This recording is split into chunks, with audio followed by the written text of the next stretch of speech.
Sabe, temos que continuamente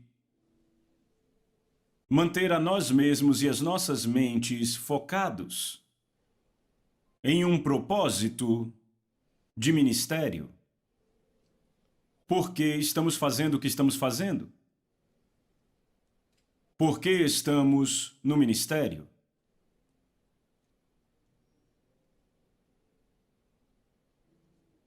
Nunca pare de lembrar a si mesmo que o dia está chegando sobre o qual a Bíblia declara que todos deveremos estar diante do trono de julgamento de Cristo.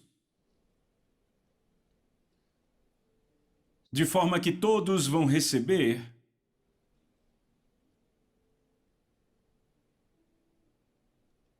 referente a tudo que foi feito no seu corpo. O que quer que você tenha feito no corpo de Cristo será apresentado a você. A Bíblia diz que se agirmos corretamente, receberemos recompensa.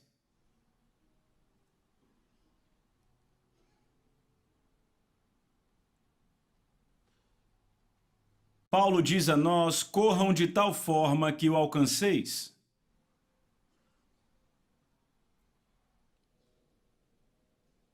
Corram por um propósito. Para ganhar diante do Senhor.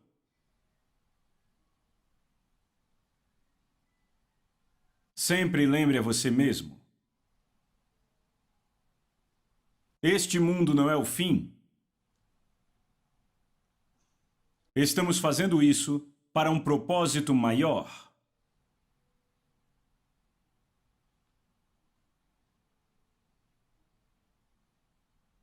Aleluia! Então, se você constantemente tem isso diante de você, isso vai te guiar em tudo que você faz, na vida que você vive.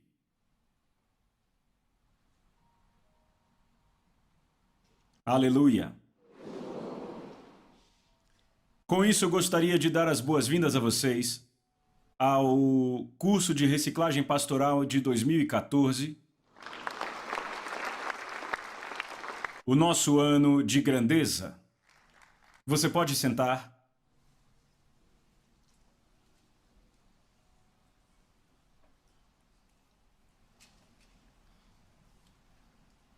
Eu creio que os diferentes programas que já tivemos ajudaram a colocar todos no curso com respeito a aonde essa conferência vai nos levar, nos preparando para tudo o que o Senhor tem para nós. Sabe, deve se preparar para o sucesso. O sucesso não é um acidente. Qualquer tipo de sucesso. Seja com alguém que age na política ou alguém dos negócios ou algum tipo de comércio, o sucesso não é um acidente. Deve se preparar para ele. O futuro pertence àqueles que se preparam para ele. Você não pode apenas esperar que vai acontecer. Não acontece assim. Há várias coisas boas que podem acontecer a você ao longo do caminho da vida, sem que se prepare para elas. Mas isso é algo como colher laranjas que caem da árvore. As melhores não caem assim o tempo todo. Vem, você tem que pegá-las da árvore. Vem. Então você não pode esperar que as coisas boas caiam sobre você. E cada um de nós foi definido por Deus para ser bem-sucedido. Nós somos a descendência de um sucesso. Nosso Pai Celestial é um sucesso. Jesus Cristo é um sucesso. E se você é a sua descendência, você não pode ser nada menos. Mas sabe, só porque você tem os genes em você não quer dizer que você vai viver no chamado.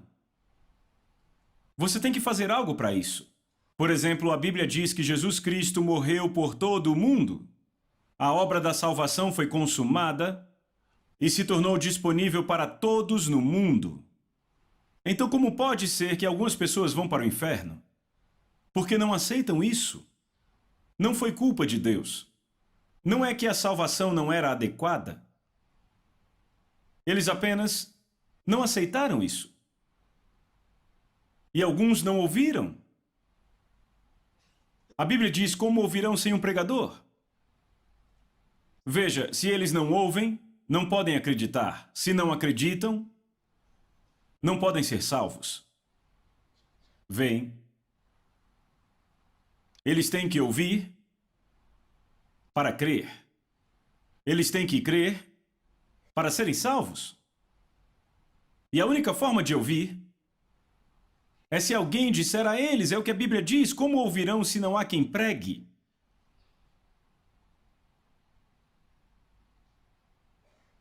Talvez eu deva refrescar a sua mente, é um curso de reciclagem pastoral, não é? Então eu vou reciclar sua mente com essas passagens.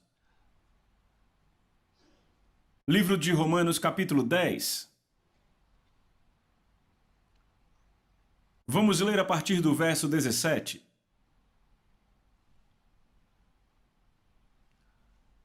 Ele diz: então a fé vem por ouvir, e ouvir pela palavra de Deus. Próximo verso. Mas eu digo, eles não ouviram.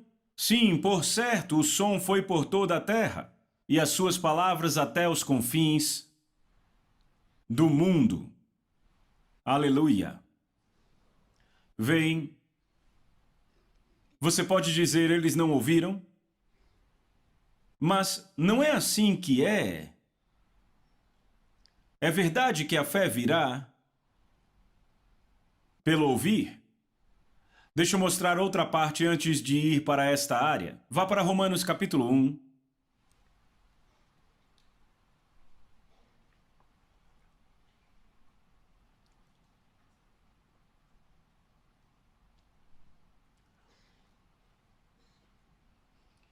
E eu quero que vocês leiam a partir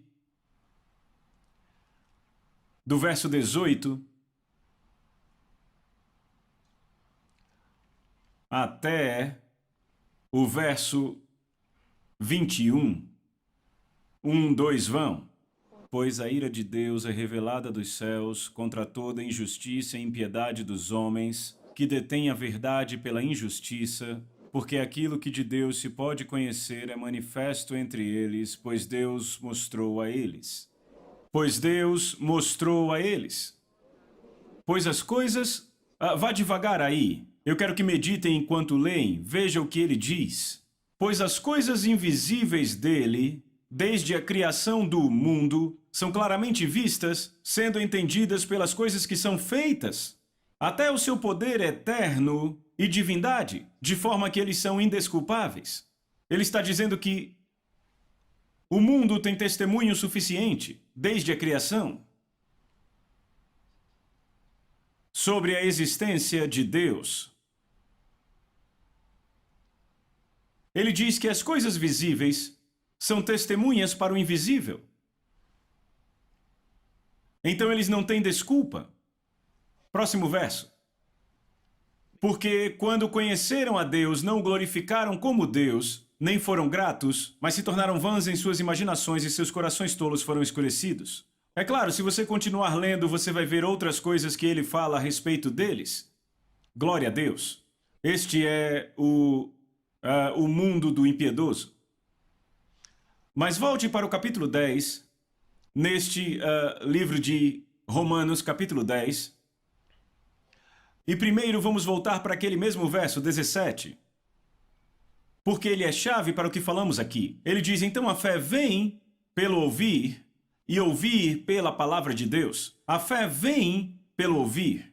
Agora, vá para o verso 13, vamos começar do verso 13, neste lugar. Mesmo livro e capítulo. Ele diz, porque todo aquele que invocar o nome do Senhor será salvo. Qualquer um que chama o nome do Senhor será salvo. Ok, próximo verso. Como então invocarão aquele em quem não creram? E como vão crer naquele de quem não ouviram? E como ouvirão sem um pregador? E como pregarão a não ser que sejam enviados? Como está escrito, quão belos são os pés daquele que pregam o evangelho da paz e trazem boas novas de boas coisas. Mas nem todos eles obedeceram ao evangelho. Pois Isaías diz, Senhor, quem creu no nosso relatório? E então, é claro, ele chega no verso de onde começamos. Então, a não ser que ouçam, não podem crer. A não ser que creiam, não podem ser salvos. E eles não ouvirão sem um pregador. Alguém tem que dizer a eles. E a nossa tarefa principal é pregar o evangelho. É fazer a palavra de Deus conhecida. As nações do mundo. Ele nos enviou a pregar sua palavra. É uma mensagem que você carrega com paixão. Vem, o evangelho é uma mensagem que você carrega com paixão. Paixão. Paixão genuína no seu coração. É claro, impelida pelo amor do Pai. O amor de Jesus.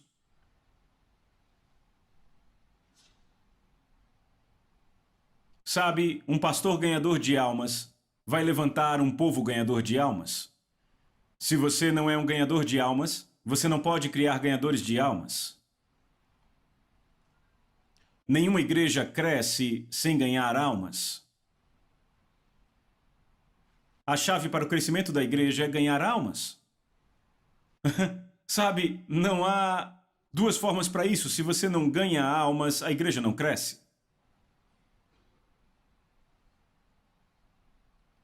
A igreja cresce ganhando almas. Se o pastor tem o fogo dentro dele para ganhar almas, não importa qual tópico ele pregue, o povo será ganhador de almas. Porque lembrem, quando compartilhamos a palavra de Deus, eles não só nos ouvem, eles recebem de nós. Veem, são atraídos pela inspiração que nos impele sobre qualquer tópico ou qualquer mensagem que preguemos. Existe um poder propulsor.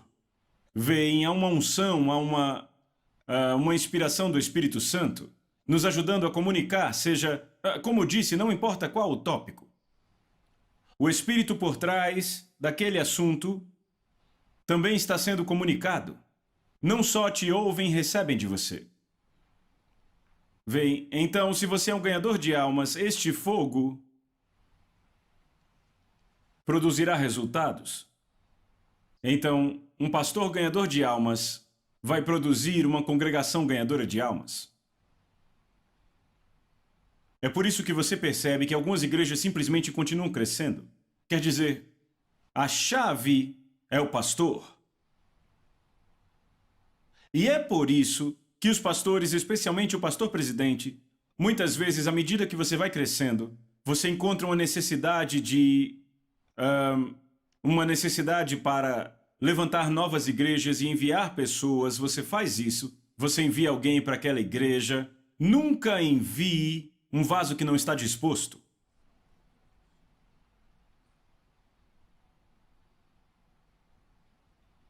Vem. Nunca envie alguém assim. E não envie alguém que não é fervoroso para Deus. Porque ele vai produzir o que ele é. Ele vai multiplicar o que ele é. Pessoas não dispostas. E você descobre que toda vez quando visita aquela igreja não está crescendo. Veja, quando você quer começar uma igreja, envie pessoas inspiradas e inspiradoras. Envie um líder forte, certo? Um líder forte. Alguém que foi treinado, que aceitou o treinamento com alegria. Não alguém que você está tentando inspirar. Não alguém que você está tentando encorajar. Nunca use o ofício de pastor como um calço para alguém que você está tentando treinar. Você põe alguém que está tentando treinar para ser pastor? Você o manda para coordenar uma igreja que acabou de começar? Isso é errado. Você vai ter problemas com essa igreja. Ela não vai crescer. Toda vez que enviamos uma pessoa inspiradora, alguém que já é um ganhador de almas, o enviamos, ele transforma a igreja numa igreja ganhadora de almas. Ele simplesmente se reproduz.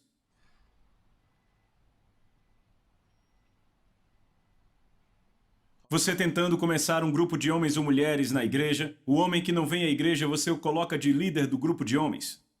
Isso vai matar tudo. Vem. Nunca use os ofícios na casa de Deus como um campo de testes para ninguém. Quando o apóstolo ele nos dá uma ideia, nos mostra como fazer, Jesus nem enviou seus discípulos até que os treinou por todos os 3 anos. Vem antes de enviá-los, e antes de enviá-los, ele também disse que esperassem até receberem o Espírito Santo. E então os apóstolos, ao fazerem diáconos, o que aconteceu? Eles apenas aceitaram pessoas que eram cheias da palavra de Deus, e cheias de sabedoria, e cheias do Espírito Santo. Foi o que eles fizeram. Não saíram pegando. Então essas coisas são muito importantes. Aleluia. Como ouvirão sem um pregador? Como ouvirão sem um pregador? Alguém tem que pregar. Então toda igreja é um centro de evangelismo. Eu quero que vocês entendam isso. Não vai começar uma igreja em algum lugar, pôr uma igreja em algum lugar, só porque você quer uma ramificação ali. Ela deve ser um centro de operações evangélicas. É isso que ela deve ser. Naquela área.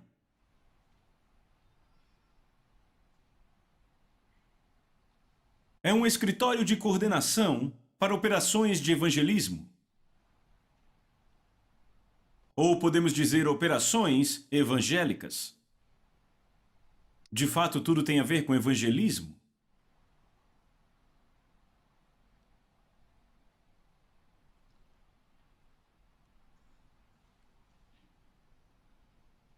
Aleluia.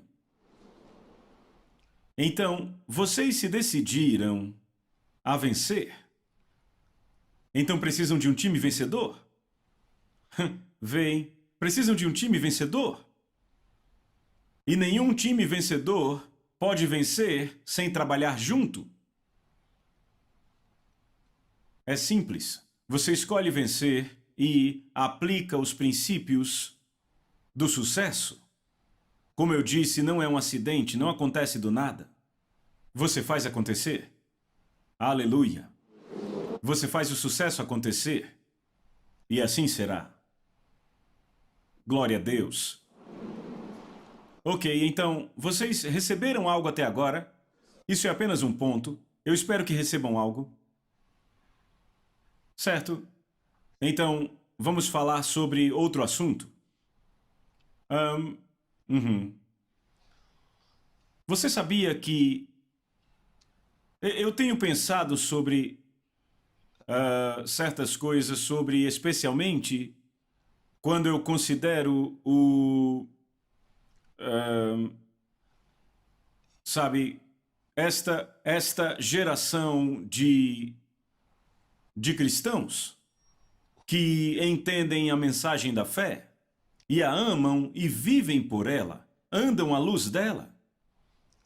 Às vezes eu penso que há um aspecto que eles têm a tendência de deixar para trás. E ao caminharmos na nossa jornada, mas vamos ver essa passagem e ver exatamente a área que eu apresento a vocês. Josué, capítulo 3, e vamos começar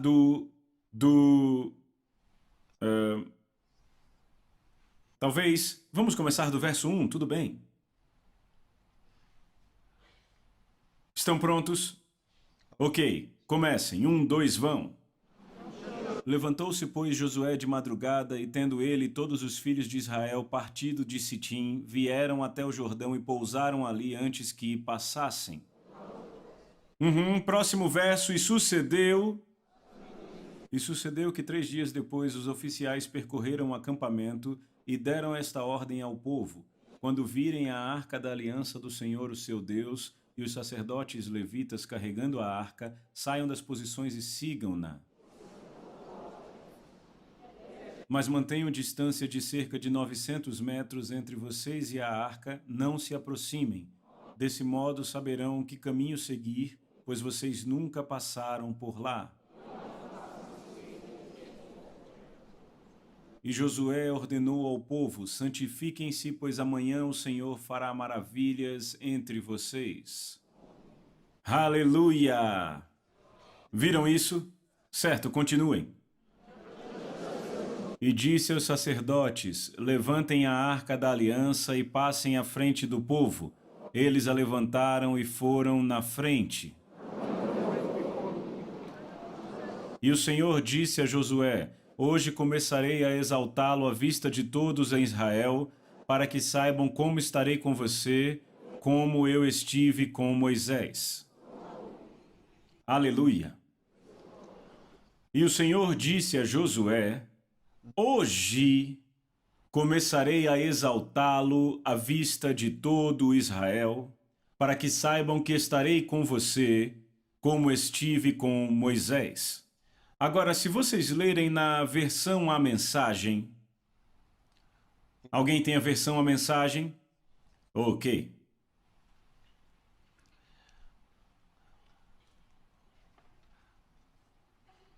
Ele diz: está aí. Certo, leiam, está na tela. 1, 2, vão. Deus disse a Josué: hoje mesmo eu tornarei você grande aos olhos de todo Israel. Eles verão com os próprios olhos que estou com você, assim como estive com Moisés. Hoje mesmo começarei a tornar você grande aos olhos de todo Israel.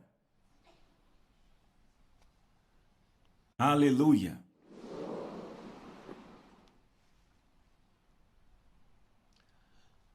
Agora, o que é bonito aí é... não era as pessoas sentadas no acampamento, e enquanto isso Deus vindo e dizendo: muito bem, enquanto eles estão no acampamento eu te farei grande. Não. Tratava-se de cruzar o Jordão.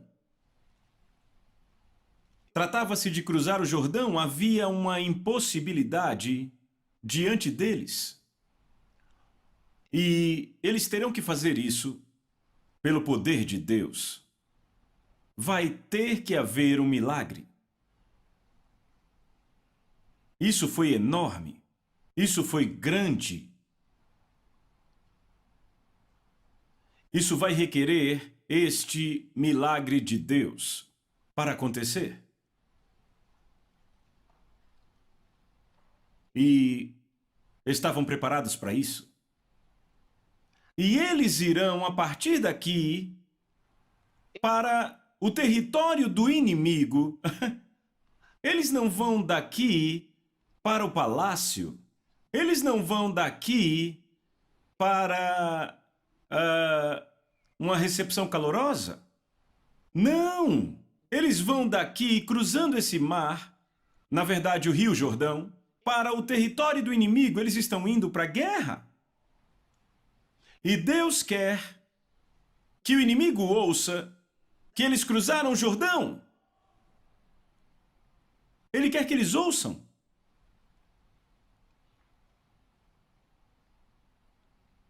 Isso é maravilhoso. Glória a Deus.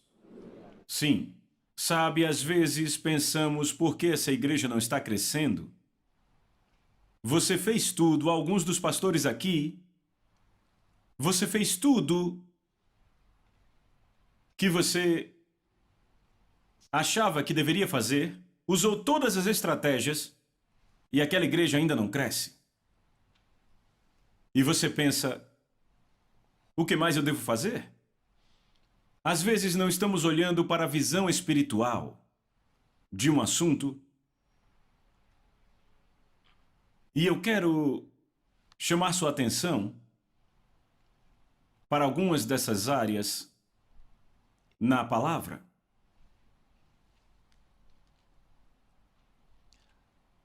Eu começo com 3 partes em particular da Bíblia.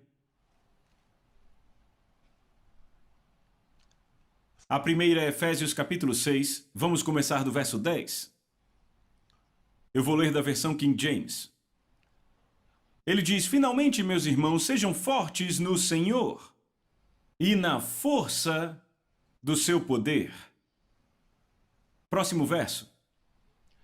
Ponham toda a armadura de Deus para que possam resistir contra as ciladas do diabo. Resistir contra as ciladas do diabo. Os estratagemas do diabo. O peso colocado. Veem, o que ele está dizendo é que o inimigo tem uma estratégia como um animal à espreita. Existe um engano do inimigo e a palavra de Deus nos diz que este inimigo está apenas aguardando. Ele está fazendo estratégias contra você. Então ele diz: ponham toda a armadura de Deus para que possam resistir contra as ciladas do diabo. Agora, ele sabe que se nós não pusermos toda a armadura de Deus, não podemos enfrentar o adversário desta forma. Aqui está um adversário experimentado. E o Senhor nos diz que ele está à espreita. Então ele diz: ponham toda a armadura de Deus para que possam resistir contra as ciladas do diabo. Próximo verso. Pois não lutamos contra carne ou sangue. Então, há algo sobre a luta que precisamos entender. E é que, aqui, ele não está apenas olhando para uma luta, por assim dizer. É tentar influenciar alguém sobre o caminho a seguir, mas não para aí. A única forma de você vencer não é apenas influenciando, você tem que manter o outro imóvel. Em outras palavras, você tem que neutralizá-lo. Vem, você tem que neutralizá-lo, derrubá-lo, como se diz. Vê, pará-lo para que ele não possa atacar mais você. Então, pois não lutamos contra carne ou sangue. Veem, o seu problema não é o seu irmão, não é a sua irmã, não é um ser humano. É isso que ele diz. Pois não lutamos contra carne e sangue, mas contra principados, contra potestades, contra dominadores das trevas deste mundo, contra a maldade espiritual nos lugares celestiais. Maldade, elas não têm limites.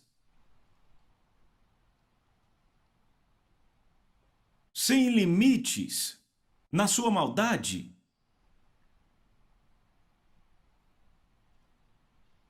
Estas são as forças que se levantam contra nós. E eis o que a Bíblia diz: pois não lutamos contra carne e sangue. Não são humanos. Ele está dizendo que há forças espirituais por trás dos humanos que podemos ver. Então ele diz: pois não lutamos contra carne e sangue, mas contra principados, potestades, dominadores das trevas deste mundo, contra a maldade espiritual nos lugares celestiais. Próximo verso. Portanto, tome com você a armadura completa de Deus para que você possa conseguir resistir no dia mau. E tendo feito tudo, permanecer. Este dia mau vai vir. Não é algo que acontece a algumas pessoas. Vem de forma diferente para cada um. Ele diz, portanto, tome toda a armadura de Deus, não só um pouco dela, toda a armadura de Deus para poder resistir no dia mau. Resistir no dia mau. E tendo feito tudo, permanecer. Para que no final você ainda permaneça inabalável. Aleluia! Glória a Deus! Ok, próximo verso. Estejam, pois, firmes, cingindo-vos, e ele está começando a dizer, veem, o tipo de armas que são descritas para nós. Ele vai nos dizer que tipo de batalha é esta. Ele diz, estais, pois, cingindo-vos com a verdade e vestindo-vos com a couraça da justiça. Próximo. E calcem os seus pés com a preparação do evangelho da paz. Acima de tudo, ele diz, tomando o escudo da fé, com o qual podereis apagar todos os dardos inflamados do maligno. E tomem o capacete da salvação e a espada do Espírito, a qual é a palavra de Deus. Você vê, ele não falou nada sobre a preparação mental aqui. Vocês notaram? Ele não falou nada sobre o seu exercício físico. Notaram?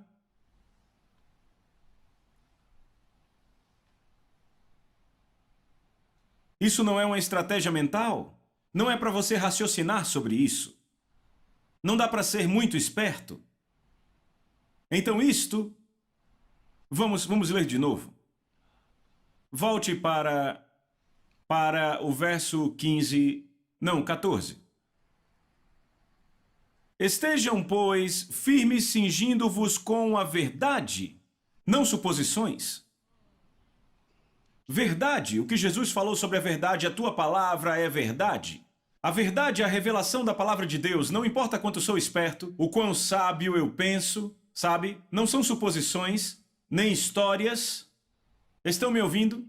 Não é o que você leu na internet, o que leu de um jornal. Ele diz a você, verdade, cingindo-vos com a verdade e vestindo-vos com a couraça do quê? Da justiça, não com as suas próprias obras, o quão bom você é. Você não pode contar aqui com as suas obras, você não vai contar com quão excelente, com que excelência você fez tudo certo, não cometeu erros. Ele disse vestindo o quê? A couraça da justiça. De onde vem a justiça? Cristo. Próximo. E calcem os pés com a preparação do evangelho da paz. O que isso te diz? Você deve estar no caminho. Vocês lembram quão formosos são os pés daqueles que anunciam a paz, o evangelho? Você deve estar lá fora pregando o evangelho. Se você não está pregando o evangelho, algo vai dar errado. Você não pode vencer nesta batalha. Não pode vencer. Não pode parar de pregar a mensagem e crer que está crescendo.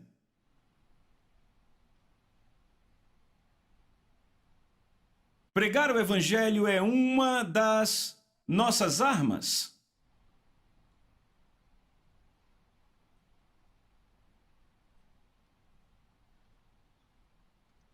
Estão ouvindo isso? Ok, próximo verso. Acima de tudo, tomando o escudo de quê? Da fé. Como você consegue fé? Não é comprando ela em algum lugar. Ela vem pelo ouvir a palavra de Deus. Você deve ficar ouvindo a palavra. Tem que ficar ouvindo a palavra. Porque a sua fé só pode ser alimentada por ouvir a palavra. Sabem, alguém pode dizer, eu não estou indo à igreja porque estou triste. E então, se você não está vindo à igreja, como vai ter fé? Não pode ter fé. A fé vem do quê? Da palavra. Você tem que ouvir a palavra. Tem que dar ouvidos à palavra. E onde conseguimos a palavra?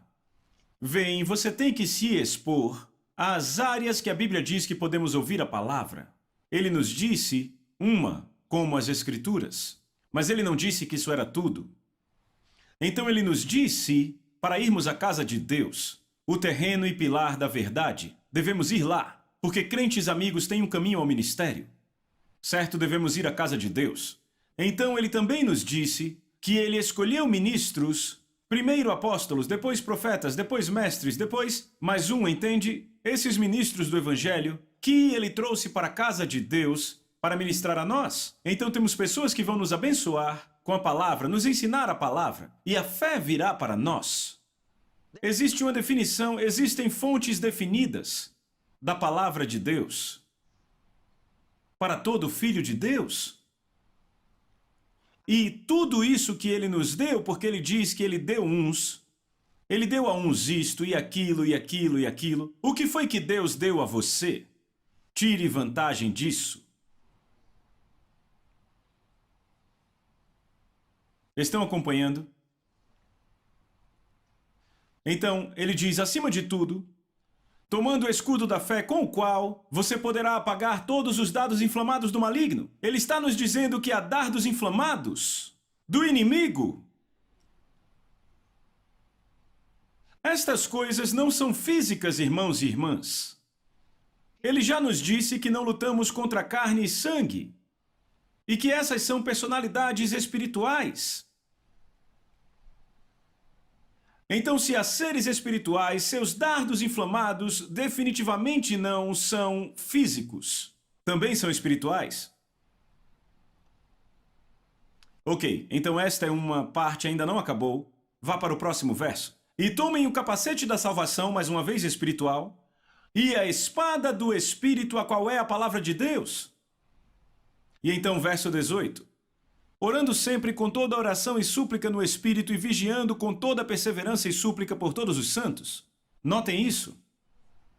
Orando com que frequência? Sempre. Com toda oração e súplica. Vigiando com toda perseverança e súplica pelos santos. Você não ora apenas por si mesmo? Ou para você? Para coisas ao seu redor? Ele diz orando por todos os santos. De fato, ele não diz orando sempre por si mesmo. Ele diz por todos os santos. Então você ora por outros?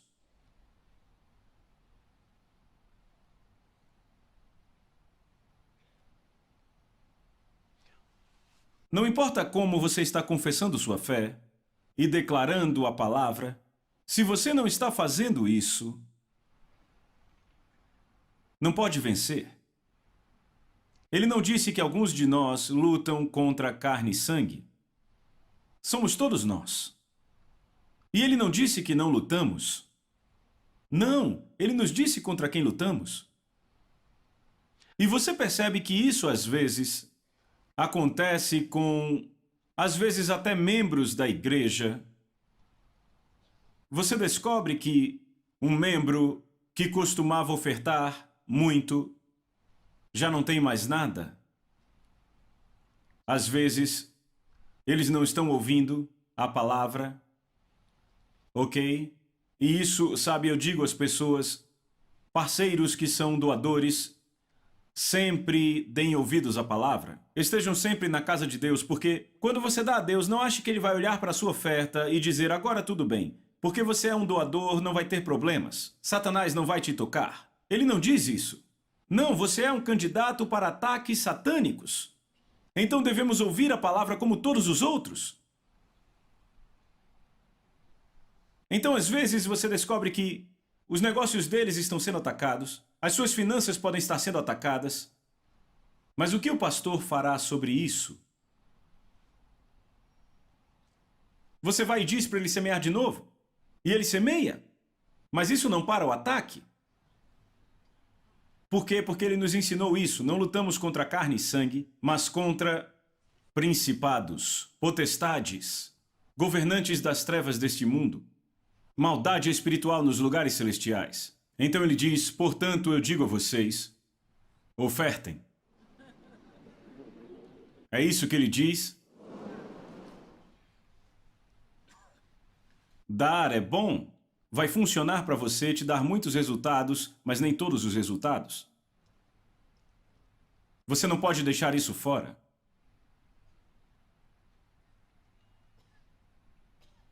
Não pode deixar isso de fora.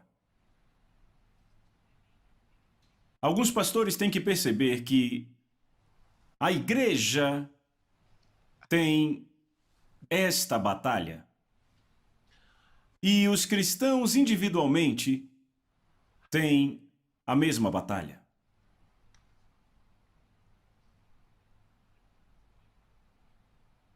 Isso pode parar o crescimento da igreja se não fizer nada sobre isso. Você se espanta? Como isso acontece? Eu vou explicar para vocês rapidamente. Você sabia que, assim como Deus atribui anjos à sua vida, a Bíblia diz que cada um de nós tem anjos? Quando foi que os seus anjos chegaram? No dia em que você nasceu nesse mundo, Deus atribuiu um anjo a você. Ainda bebê, a partir do dia em que você nasceu, houve um anjo atribuído a você. E deste anjo, a primeira responsabilidade era proteger você e garantir que no processo do tempo você ouvisse e recebesse o Evangelho para a sua salvação. Essa era a tarefa principal deste anjo. Todo ser humano que nasceu neste mundo tem um anjo atribuído a você. Jesus disse: as criancinhas têm anjos que veem a face do Pai o tempo todo. Foi o que Jesus disse. Então descobrimos por Jesus. Então, desde quando criança, havia um anjo. À medida que você progride, dependendo das coisas que Deus determinou para você fazer, haverá mais anjos só para você.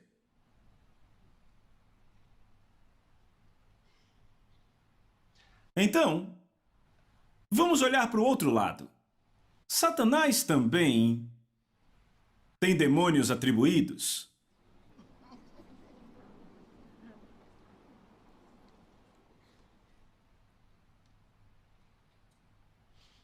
Cuja responsabilidade principal desde que você é uma criança é devorar, destruir, enganar e te afastar do caminho da justiça. Esta era a tarefa principal deste demônio.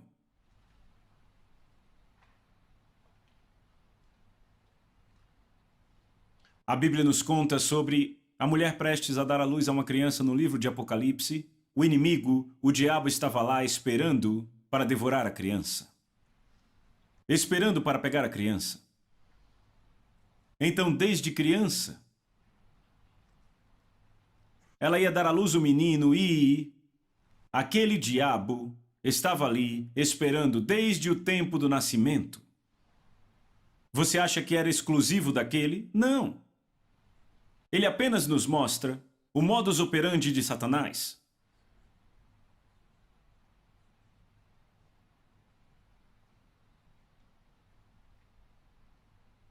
Então, só porque você serve a Deus,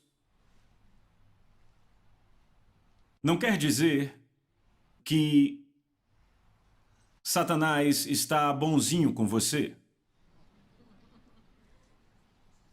Vem, isso não faz dele seu amigo. Aleluia. Então anjos são atribuídos a você e demônios são atribuídos a você. A mesma coisa para famílias. A mesma coisa para igrejas. Vem, há anjos atribuídos a uma igreja e há demônios atribuídos a uma igreja. E entre os anjos ao principal e entre os demônios ao principal. Por exemplo, se você estudar o Evangelho de Marcos, no capítulo 5, a Bíblia nos diz como aquele homem possuído por demônios em Gadara, a Bíblia diz que ele se cortava com pedras, um louco maníaco, ninguém podia segurá-lo. A Bíblia diz que frequentemente o amarravam com cordas e correntes e ele quebrava. E se tornou tão violento que ninguém passava por aquele caminho. Até que Jesus veio naquele caminho e começou a dizer. Se você estudar corretamente, vai ver que Jesus começou a falar com aquele demônio desde longe. E o demônio não saiu imediatamente. E o homem começou a correr em direção a Jesus. Jesus já tinha falado ao demônio, o demônio não saiu. E o homem correu em direção a Jesus. E quando ele chegou em Jesus, ele disse, qual o seu nome? E o homem, vejam, havia muitos demônios naquele homem, mas o homem estava possuído por um. Então o demônio, chefe, falou. Quando Jesus disse qual o seu nome, ele não disse quais os seus nomes. Ele disse qual é o seu nome, se referindo ao demônio principal. Ele disse, meu nome é Legião, pois somos muitos. Jesus mandou ele sair e ele disse, por favor, não nos mande para fora do país. Deixe-nos ir para os porcos. Havia cerca de 2.000 deles. E Jesus os deixou ir. Eu falo dos porcos. Jesus os deixou entrar. Uma legião sabe, muitas pessoas têm diferentes imagens para uma legião. Eu acho que é um nome que define vários milhares. Alguns dizem que é algo como 3.000 e eu já vi outros que dizem 36.000, sabem? Então, qualquer lugar entre os dois, você pode tirar a sua média. Vem. Então, talvez 2.000, 14, 15, 18.000 e... Bem, é um monte de demônio em uma pessoa. Veja, esse homem tinha esses demônios nele, mas um abriu a porta para todos os outros. E quando Jesus disse para saírem, todos saíram. Mas tantos em apenas um homem. Aleluia. Ok, então, a outra ocasião... Certo, antes de irmos lá, deixa eu ler algo aqui. Livro de Daniel. Daniel capítulo 10, vamos ler do verso 1. No terceiro ano de Ciro, rei da Pérsia, uma coisa foi revelada a Daniel, cujo nome se chamava Beltesazar. E a coisa era verdadeira, mas o tempo estabelecido era longo. E ele entendeu a coisa e tendo entendimento da visão. Naqueles dias eu, Daniel, então ele nos conta a história em primeira pessoa. Naqueles dias eu, Daniel, pranteei por 3 semanas inteiras. Quantos dias nós temos em 3 semanas? Vamos. 21, certo? Ok. Eu não comi pão desejável. Alguém me disse que estava fazendo um tipo de jejum. E eu disse, que tipo de jejum? Ah, o tipo de jejum de Daniel. Que tipo de jejum é esse? Ele disse, bem, eu como de tudo, menos do que eu gosto. Ele disse, quando Daniel jejuou, ele não comeu pão desejável, ou seja... Bem, eu não sei sobre isso. Então, ele disse, eu não comi pão desejável, nem veio carne, nem vinho à minha boca. Então, ele não estava comendo pão desejável. Eu não acho que era disso que ele estava falando, sabe, mas... Então eu não sei que tipo de jejum você faz. Nem me ungi com óleo algum, até que 3 semanas inteiras se cumpriram. 4. E no dia 24 do primeiro mês, estando eu à borda do grande rio que é o Tigre, então eu levantei os meus olhos e olhei, e eis um homem vestido de linho, cujos ombros estavam cingidos de ouro puro de Ufaz. O seu corpo era como o berilo, e o seu rosto como um relâmpago, e os seus olhos como tochas de fogo, e os seus braços e seus pés brilhavam como bronze polido. E a voz das suas palavras era como um estrondo de muita gente. Só eu, Daniel, tive aquela visão. Os homens que estavam comigo nada viram, não obstante caiu sobre eles grande temor e fugiram e se esconderam. Fiquei, pois, eu só e contemplei esta grande visão, e não restou força em mim. O meu rosto mudou de cor e se desfigurou, e não retive força alguma. Contudo, ouvi a voz das suas palavras. E quando ouvi a voz das suas palavras, então caí num profundo sono com a minha face em terra. E eis que uma mão me tocou e me pôs sobre os meus joelhos e as palmas das minhas mãos. E ele me disse: ó Daniel, homem muito amado, entende as palavras que agora falo a ti e fica de pé, pois a ti eu fui enviado. E quando ele falou essa palavra a mim, me levantei tremendo. Então ele me disse: não tema, Daniel, porque desde o primeiro dia que aplicaste o coração a compreender e a humilhar-te perante o teu Deus, as tuas palavras foram ouvidas, e eu vim por causa destas palavras. No primeiro dia, 3 semanas atrás. Desde o primeiro dia, 3 semanas atrás, quando começou a orar, suas palavras foram ouvidas. E eu fui enviado. 3 semanas atrás, onde esteve? Esse homem jejuou por 3 semanas, mas no primeiro dia que começou, Deus ouviu a sua voz.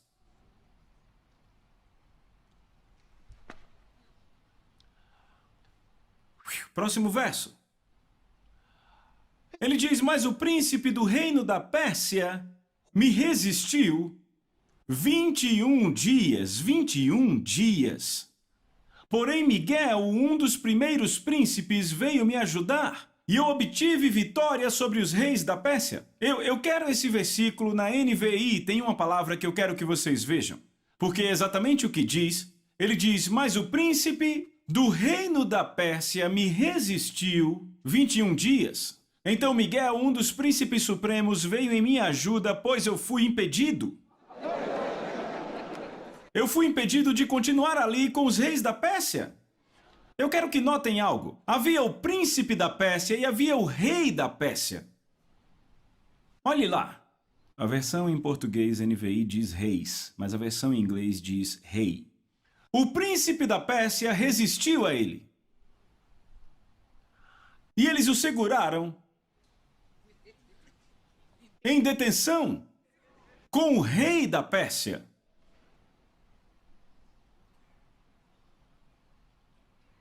Este não é o rei do reino terreno da Pérsia. Este é o príncipe do reino das trevas colocado sobre este reino. É um ser espiritual que deteve um anjo por 21 dias. Até o anjo teve que confessar que ele foi impedido. Veja, ele disse: eu estava lá. Eu estava preso lá. Ele disse: porque eu fui impedido ali. Miguel teve que vir ajudá-lo, libertá-lo. E Miguel continuou na luta. Enquanto ele foi atender esse homem depois de 21 dias.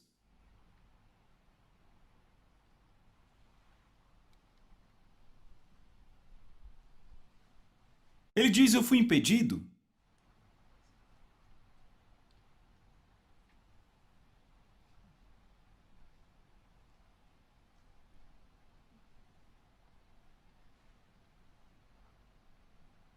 Próximo verso. Agora eu vim explicar a você o que acontecerá ao seu povo no futuro, pois a visão diz respeito a um tempo que ainda há de vir. Próximo. Quando ele me disse isso, prostrei-me rosto em terra sem conseguir falar. Glória a Deus. Certo, vá para o verso 20. Vamos voltar para King James, verso 20. Então ele me disse, sabes por que eu vim a ti, e agora eu vou voltar para lutar com o príncipe da Pérsia? E saindo eu, eis que irá o príncipe da Grécia.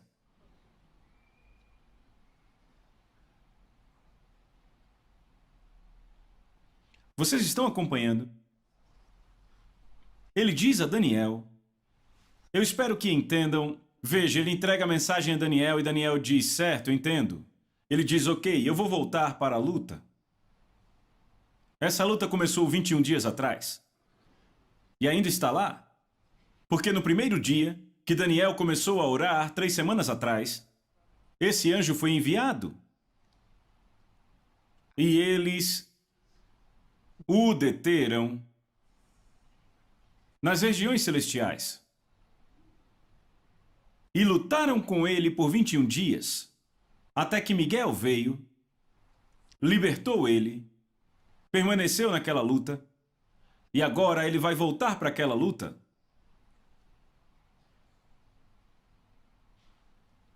Porque ele tem que voltar para aquela luta, está aqui.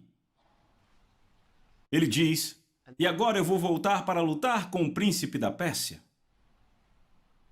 Ele diz, agora eu vou voltar para lutar, não porque ele não poderia ir para o céu sem a luta. Alguns dizem, ou ele tem que voltar por aquele mesmo lugar. Não é essa a razão. Ele vai voltar para lutar com o príncipe da Pérsia. Ele diz, e saindo eu, eis que virá o príncipe da Grécia. Ele está nos dizendo que o reino grego vai substituir o reino persa, porque ele teria retirado o príncipe da Pérsia. Ele vai lutar com o príncipe da Pérsia, derrotá-lo. Mas ele sabe que haverá outro atribuído.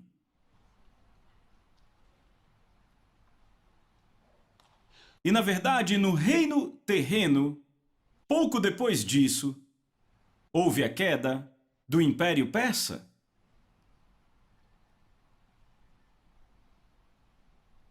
E então, o Império Grego entrou com Alexandre o Grande, que estava sendo aprontado pelo príncipe da Grécia.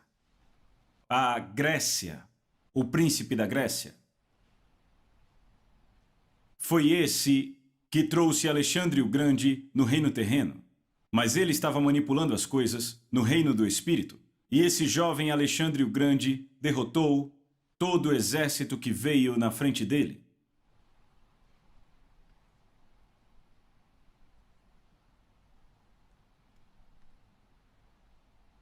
No reino do espírito, havia uma força invisível.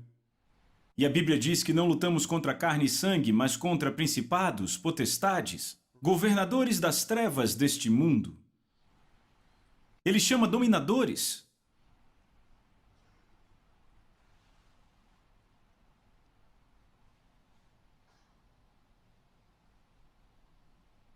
E o mais alto deles, as maldades espirituais nas regiões celestiais. Então os dominadores estão próximos a eles?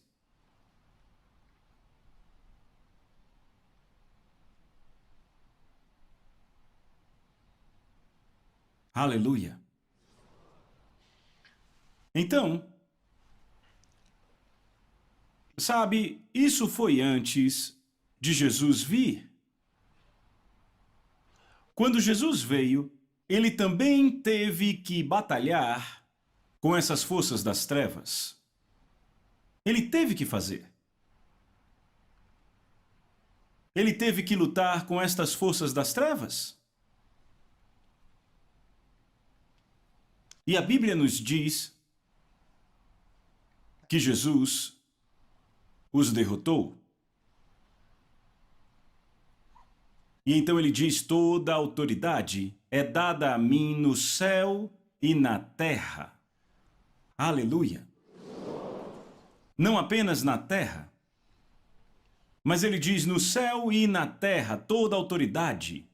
Jesus recebeu toda a autoridade. Toda a autoridade foi conferida a Jesus, entregue a Jesus. Ele recebeu um nome que é sobre todo nome, para que ao nome de Jesus Cristo todo joelho se dobre, das coisas e seres na terra, das coisas e seres no céu, e ele inclui debaixo da terra. E toda língua confessará que Jesus Cristo é o Senhor.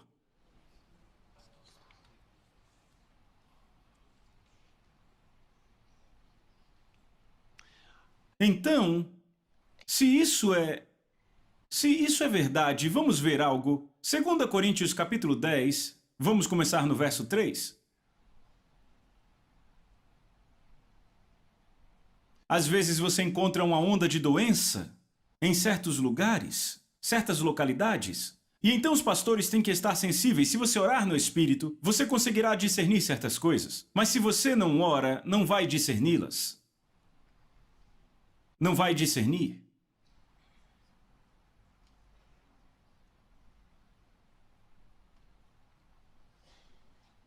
Pois embora andemos na carne, nós não batalhamos segundo a carne.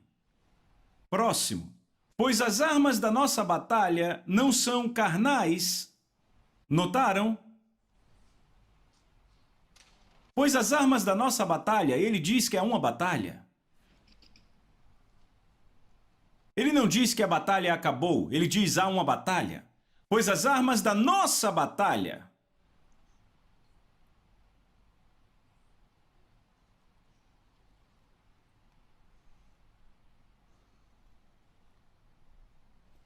Pois as armas da nossa batalha não são carnais, mas poderosas em Deus, para derrubar fortalezas.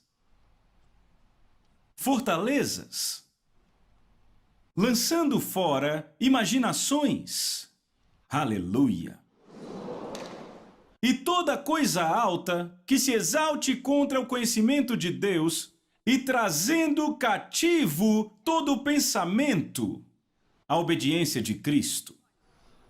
Ele diz que nossas armas são poderosas pelo Espírito Santo. E nós temos que usá-las. Temos que usar estas armas em oração. Temos que usá-las. Vamos de novo. Ele diz: pois as armas da nossa batalha não são carnais, mas poderosas em Deus para derrubar fortalezas, lançando fora imaginações e toda coisa alta que se exalte contra o conhecimento de Deus. Toda coisa alta que se exalte contra o conhecimento de Deus. Coloque, por favor, a versão amplificada. Vamos ler a partir do verso 3, a tradução amplificada. Pois embora andemos, vivamos na carne, ou seja, no corpo humano, não estamos indo na nossa batalha de acordo com a carne usando meras armas humanas, pois as armas da nossa batalha não são físicas. Não são armas de carne e sangue, mas são poderosas diante de Deus para a derrubada e destruição de fortalezas. Aleluia! Para a derrubada e destruição de fortalezas. Próximo. Em tudo que refutamos argumentos e teorias e raciocínios, argumentos, teorias e raciocínios, e todo orgulho e altivez que se levante contra o real conhecimento de Deus, e levamos todo pensamento e propósito cativos à obediência de Cristo. Aleluia!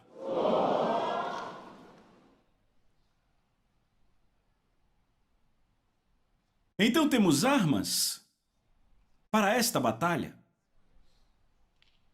E olha o que ele diz, esta batalha existem argumentos, teorias, raciocínios. E então aqueles que se levantam contra nós em orgulho.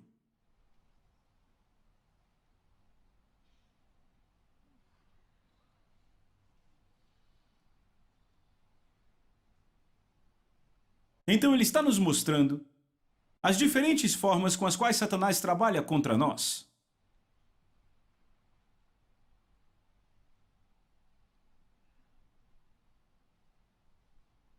Porque você acha que, se você está indo bem em um certo nível na sua localidade, os jornais locais começam a falar de você? Por que você acha que isso acontece? Você acha que é só por eles mesmos? Não, são forças. Mas ele também diz que nenhuma arma forjada contra você prosperará. Mas você também deve saber como usar as armas da nossa batalha, porque estamos engajados numa batalha. Você ora, semeia, evangeliza e ainda no domingo, você continua com o mesmo número de 3 meses atrás. E você acha que não há nada errado? Não, você tem que fazer algo. Fazer algo sobre isso. Um certo pastor disse que ele tinha acabado de chegar ao pastorado e um dia ele estava orando na igreja, jejuando e orando. E enquanto ele orava, ele sentiu como se houvesse alguém no salão da igreja com ele. Ele estava sozinho orando na igreja. E ele começou a sentir a presença de outra pessoa. Então ele simplesmente achou que havia alguém lá. Mas ele continuou orando porque não queria se distrair. Finalmente, por causa do barulho, da distração, ele decidiu olhar quem era. Quando ele se virou, o que ele viu foi esse cara enorme em pé ali, com a cabeça de um porco. Era um demônio.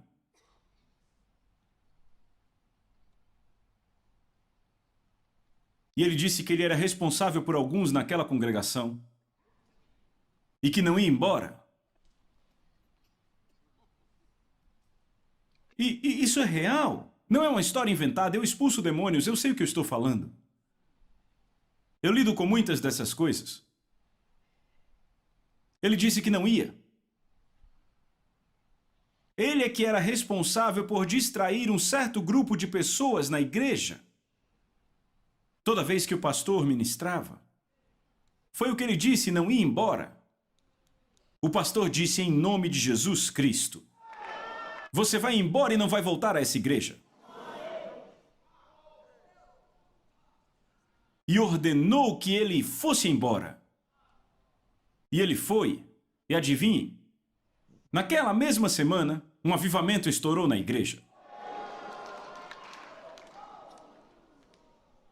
Vinha distraindo pessoas. Às vezes, em certas reuniões, é algo que eu observei. Às vezes, em certas reuniões, você nota, a palavra de Deus está indo e, de repente, quase 30, 40, 50 pessoas tossindo na igreja. Constantemente, pessoas tossindo, tossindo, tossindo por todo lado. Você já observou isso? Por que ninguém está tossindo agora? Nos encontros, de repente, tanta gente tossindo. Distração satânica. Você ouve em todo canto. Sabe, 2 ou 3 pessoas tossindo, Isso pode ser uma coisa pessoal, sabe? Mas quando você tem por todo lado, tossindo por todo lado. E não é porque o lugar está desagradável. Distração. Outras vezes você encontra pessoas dormindo. Sabe, se você pega 1 ou 2 pessoas dormindo na congregação, pode não ser um problema, mas quando encontra várias dormindo, estão tentando dizer ao pastor: pare.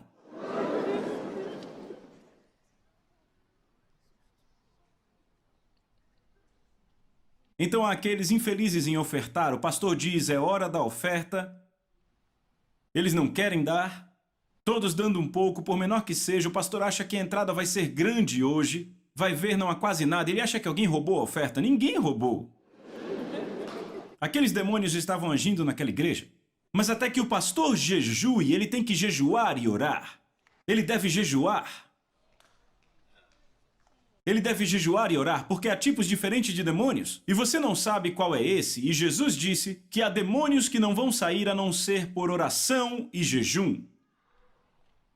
Ele não disse a não ser por ordenarmos. Ele disse a não ser por oração e jejum. Então você não está orando pelo demônio ou contra o demônio, está orando para Deus, para Ele abrir a sua mente, abrir seu espírito para você saber o que acontece. E então você jejua e recebe direção.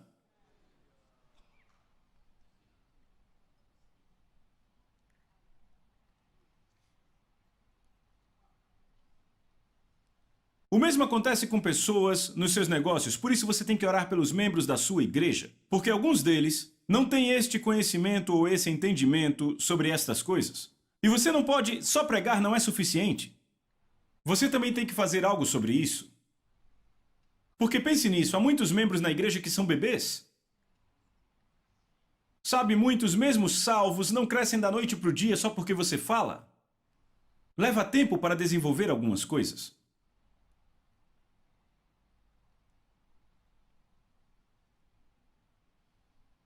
Há pessoas que ganham e colocam no saco cheio de buracos. E ainda assim continuam a dar. São felizes em dar.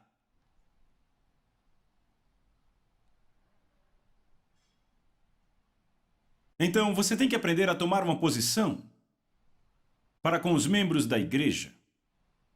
Às vezes, a atividade satânica pode não ser facilmente discernível a partir das reclamações do indivíduo. Sabe, alguém conta o que está passando com ela e você diz, isso deve ser uma coisa demoníaca, mas há coisas que não importa o quanto as reclamações sejam feitas a você, você pode não ver imediatamente nenhuma manipulação satânica nisso. Porque tudo parece normal. Até e só se o Espírito de Deus abrir esse entendimento para você. E você vai se espantar com algo que parecia tão normal e que era, na verdade, inspirado por Satanás. Ele nos disse, não lutamos contra carne e sangue, não é essa a nossa luta. Então, se você acha que no seu cristianismo não existe, sabe, não existe batalha, você pode estar se enganando. Porque talvez eu deva dar a você uma ideia do inimigo contra quem lutamos, Satanás. Demônios estão em maior número que seres humanos na Terra. Primeiro, eu quero que você entenda isso. Eles são em maior número do que seres humanos, na verdade, muito mais. Você está ouvindo o que eu estou dizendo? Então, lidar com alguns demônios em particular não necessariamente encerra a operação deles. Porque você não vai exterminá-los. Jesus disse expulsar demônios e não queimá-los. Então, quando você os expulsa, o que Jesus disse, quando o demônio é expulso de um homem, ele anda por lugares secos buscando descanso, e não encontrando, ele diz, eu vou voltar para o lugar de onde eu saí. Ok? Ele planeja voltar. Mas isso, ele apenas volta se não encontrar outro lugar, ou seja, a primeira opção é procurar outro lugar. E se ele acha outro lugar, ele fica. Então, o que você consegue expulsando demônios? Apenas transferi-los. Não que eles não mais existam. Então, os mesmos demônios que Pedro, Paulo, Mateus, os mesmos demônios que eles expulsaram, esses mesmos demônios são aqueles com quem lidamos. Até mesmo aqueles demônios que estavam naquele tempo, naquele homem Gadara. Alguns deles podem ter vindo para a Nigéria e estão por aí. Sim, eles vão saber que estamos falando deles, que são aqueles daquele tempo.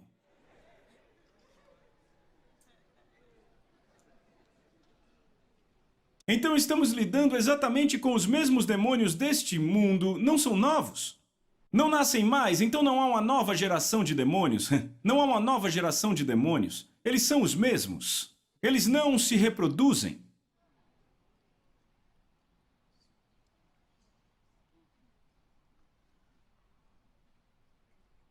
Os mesmos demônios.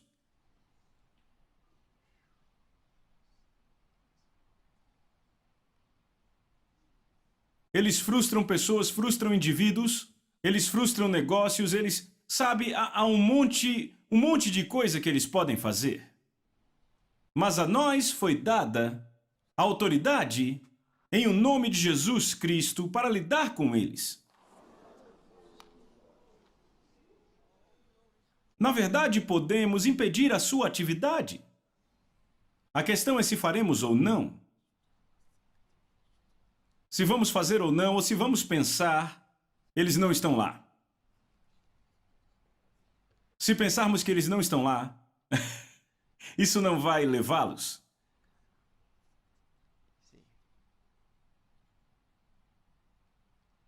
Temos que tomar ações.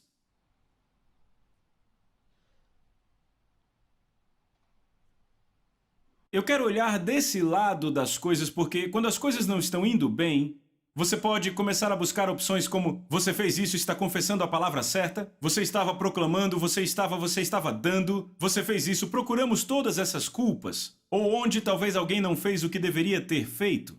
Mas olhe para o outro lado, onde você fez tudo o que deveria ter feito, mas existe uma força externa. Existe uma força externa para a qual devemos dar atenção. Aleluia. Você está aí? Certo, veja o Evangelho de Lucas. Você vê algo no capítulo 13.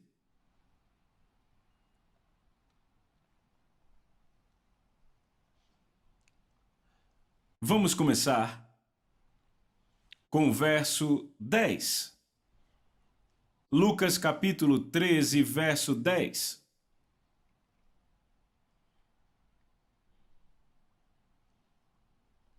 Encontraram?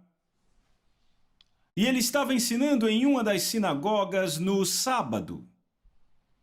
E eis que havia uma mulher que tinha um espírito de enfermidade há 18 anos. E ela andava encurvada e, sem de modo algum poder se endireitar. Essa mulher andava toda encurvada assim. Não conseguia se endireitar. Esta mulher era conhecida por ser assim. Ela não era uma estranha na sinagoga. A sua condição não era estranha às pessoas. Eles não demonstravam surpresa com alguém que tinha aquela aparência. Ela entrou quando Jesus estava ensinando, certo? Agora, verso 12. E quando Jesus a viu, ele a chamou e disse a ela, mulher, tu estás livre desta enfermidade. E ele impôs as mãos sobre ela, e imediatamente ela se endireitou e glorificava a Deus. Agora, se essa história tivesse parado aí, nós não saberíamos que havia mais nisso. Continuemos. E o chefe da sinagoga respondeu com indignação, imaginem, as pessoas com raiva quando você é curado. Porque Jesus tinha curado num sábado, e disseram às pessoas, há 6 dias nos quais o homem deve trabalhar, venha nesses dias para ser curado, e não no dia do sábado, imaginem. Você acha que ele se empolgaria? Nem todos se empolgam com algo bom. Eu achei que ele se alegraria. Instantaneamente ele fez um anúncio. Senhoras e senhores, há 6 dias para trabalhar. Durante esse, se você quiser ser curado, venha. Não tragam a sua doença para cá no sábado, imaginem. Totalmente sem compaixão. Ok. O Senhor então respondeu e disse: Seu hipócrita! Cada um de vocês no sábado não desprende o seu boi ou jumento da manjedoura para levá-lo a beber?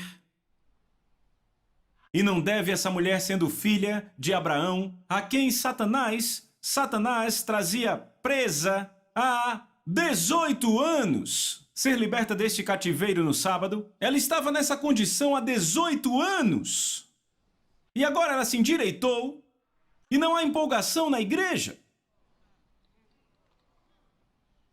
Uma vez eu tive uma palavra de conhecimento no encerramento de um culto, sabe, perto do final do culto, e algumas pessoas queriam ir embora e ficavam: por que o pastor está atrasando a saída? Porque você está ministrando apenas para uma pessoa. O Espírito de Deus mandou ministrar para uma pessoa que estava passando dificuldades. E você acha que deviam se empolgar porque essa foi curada? Mas há pessoas como esse homem que ficam olhando para o relógio. Para que atrasar o culto? Por que não fez isso logo?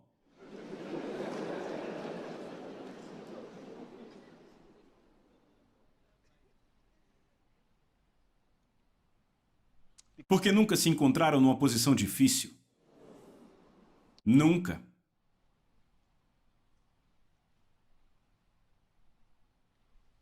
Satanás prendeu, veja isso, a Bíblia diz que Satanás prendia essa mulher. Satanás amarrava essa mulher nesta condição.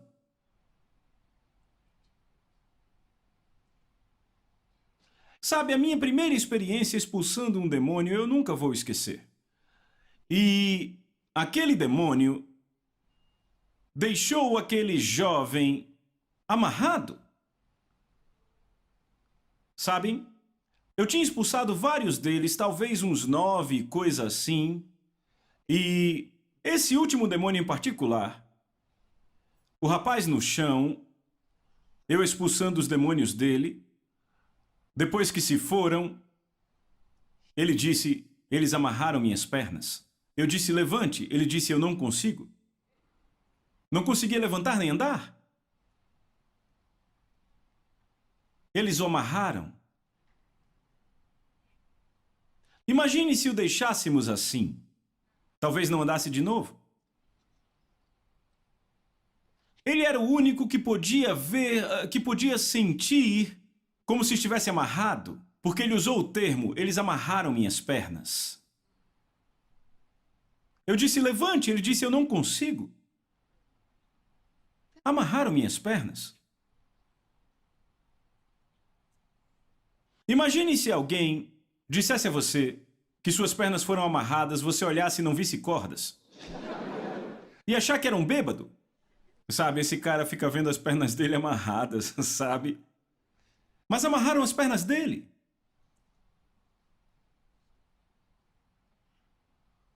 E aconteceu numa esquina, estávamos cercados por umas 200 pessoas. E então, eu peguei sua perna, caiu, caiu. Amarraram ele. Vem. Eu disse: não se preocupe.